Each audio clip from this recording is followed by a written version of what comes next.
কিছুদিন বাদেই উচ্চ মাধ্যমিক পরীক্ষা, কিন্তু শেষ সময়ের যে প্রস্তুতি, সেই প্রস্তুতি নেওয়ার আগেই সব বই খাতা পুড়ে গেল গতকাল নারকেলডাঙ্গার ভয়াবহ আগুনে।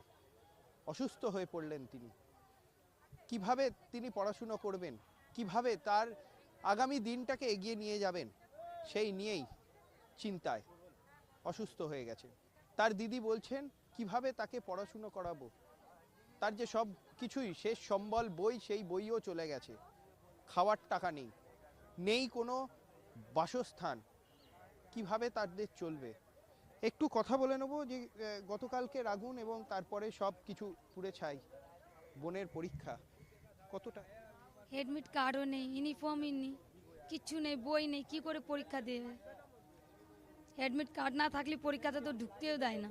এবার পরীক্ষাটাও কী দেবে, বই নেই যে পড়ে যাবে, কিচ্ছু নেই আমাদের কাছে।